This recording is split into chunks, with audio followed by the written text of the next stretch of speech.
కూడా జనాభా సమస్య వస్తా ఉంది. ఇండియా కూడా మీరు చూస్తే ఇప్పుడు 1.91కు వచ్చేసాం. ఇది రాను రాను తగ్గుతుంది. మనమైతే 1.7లో ఉన్నాం. ఆంధ్ర రాష్ట్రం మీ బాపట్ల ఇంకా చాలా ముందుంది, 1.45కు వచ్చేశారు. అంటే 2 ఉండాల్సింది 1.4 కంటే 4.5 అంటే జనాభా తగ్గిపోతా ఉంది. కడాన ఊర్లో ముసలోళ్ళు మాత్రమే ఉంటారు. ఆ తర్వాత ముసలోళ్ళు కూడా ఉండరు, వాళ్ళు చనిపోయిన తర్వాత. మీ ఊరు పేరు కూడా ఉండదు, గుర్తుపెట్టుకోండి. రేపు బాపట్ల అంటే ఎక్కడుందో ఎత్తుక్కునే పరిస్థితి వస్తుంది. అందుకే నేను దూరదృష్టి చెప్తున్నా. 2019లో నేను ఈ మాట మాట్లాడాను, అందరూ నన్ను ఎగతాళి చేశారు. నేనే పాపులేషన్ కంట్రోల్ చేశాను. మీకు జ్ఞాపకం సమైక్య ఆంధ్రప్రదేశ్లో కూర్చొని పెట్టి తల్లిదండ్రులు 3 బిడ్డలుండే తల్లిని తండ్రిని, 1 బిడ్డ ఉండే తల్లి తండ్రిని పెట్టి కంపేర్ చేశాను. దాంతో మీరందరూ బాగుందని ఫ్యామిలీ ప్లానింగ్ ఆపరేషన్లు చేసుకుని జనాభాని కంట్రోల్ చేసేశారు. ఇప్పుడు ఆ కంట్రోల్ ఎంతవరకు పోయిందంటే జనాభా లేని పరిస్థితికి వస్తా ఉంది.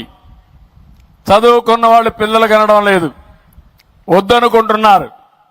Double income, no kids, let us enjoy అంటే ఆదాయం బాగా వస్తే పిల్లలు కానీ ఎందుకు ఆ వ్యవస్థలని ప్రతి ఒక్కరు కూడా వచ్చిన ఆదాయంతో ఎంజాయ్ చేసే పరిస్థితికి వస్తున్నారు.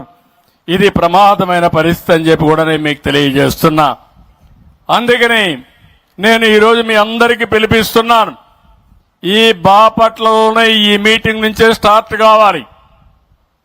జనాభా పాపులేషన్ మేనేజ్మెంట్. ఒకసారి పాపులేషన్ మేనేజ్మెంట్ చేయగలిగితే ప్రపంచాన్ని శాసించే శక్తి భారతదేశానికి ఉంది. అందులో మన రాష్ట్రం నాలెడ్జ్ ఎకానమీలో ముందుకు పోతున్నాం, ఇంకా ముందుకు పోతామని చెప్పి కూడా నేను మీకు తెలియజేస్తున్నా. అందుకని ఈరోజు ఈ మీటింగ్ ద్వారా నేను ఒకటే మిమ్మల్ని అందరినీ కోరుతున్నాం. ఈరోజు మనం చాలా విషయాలు మాట్లాడుకున్నాం. మన దేశం ఒక గొప్ప దేశం, గొప్ప వారసత్వం. అయితే ఈరోజు నాలెడ్జ్ ఎకానమీలో కావాల్సిన చదువుకు ప్రాధాన్యత ఉండాల్సిన అవసరం ఉంది. దానికి ఈరోజు మీటింగ్ నాంది పలుకుతుంది, పెను మార్పులకు దారి తీస్తుంది. తద్వారా భవిష్యత్తులో ప్రపంచంలో ఎక్కడ మాట్లాడినా నాలెడ్జ్ ఎకానమీ ఎక్కడ పుట్టింది, ఎక్కడ బాగున్నారంటే దానికి చిరునామాగా ఆంధ్రప్రదేశ్ వస్తుంది. నా ఆలోచన ఒకటే, ఈ పిల్లల భవిష్యత్తు కోసం నేను ఆలోచిస్తున్నా. ప్రపంచంలో జరిగే అభివృద్ధి అంతా కూడా ముందే ఆలోచించి అది తీసుకొచ్చే బాధ్యత నాది.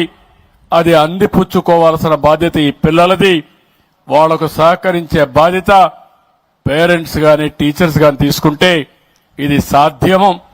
అందుకే ఈ మీటింగ్ చూస్తే చాలా మీటింగులు అడ్రస్ చేస్తూ ఉంటాం, కానీ ఈరోజు మిమ్మల్ని అందరినీ చూసిన తర్వాత నిజమైన ఆనందాన్ని పొందగలిగారు. ఇది ఒకటే సమస్యకు పరిష్కార మార్గం అనేది నా ప్రగాఢ విశ్వాసం. తప్పకుండా దీన్ని లాజికల్ గా తీసుకెళ్తాం. టీచర్లకు మళ్లీ ఒకసారి రిక్వెస్ట్ చేస్తున్నా, మిమ్మల్ని అన్ని విధాలా గౌరవించిన ప్రభుత్వం ఇప్పుడు మీరందరూ కలిసి పిల్లల జీవితాల్లో వెలుగులు తీసుకొచ్చే శక్తి, సమర్థత మీ దగ్గర ఉంది.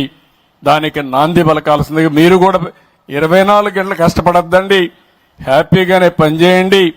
మీరంతా ఇంత మురుపు మారిగా ప్రతిరోజు టాయిలెట్లు బాగున్నాయా లేదని యాప్ పెట్టి ఫోటోలు తీసే పరిస్థితి లేదు.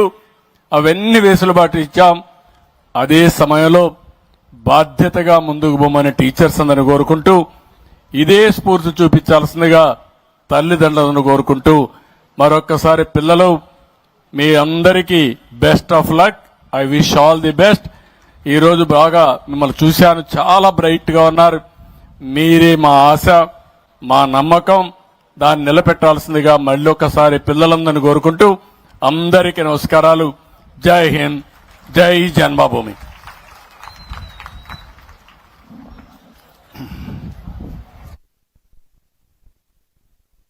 ధన్యవాదాలు సార్. అందరూ ఒక్కసారి లేచి నిలబడి కుడి చేతిని ముందుకు చాపి ప్రతిజ్ఞ చేయటానికి మెగా పేటీఎం సందర్భంగా ఒక చక్కటి ప్రతిజ్ఞ చేద్దాం. వరదలు తుఫానులు ఎన్ని ఎదురైనా ప్రజలను కంటికి రెప్పలా కాపాడుకున్నారు. విద్య, విజ్ఞానము, సాంకేతిక యాక్టివిటీ కూడా నాలెడ్జ్ నిచ్చేదే చదువు అని చెప్పి నేను మీకు తెలియజేస్తాను.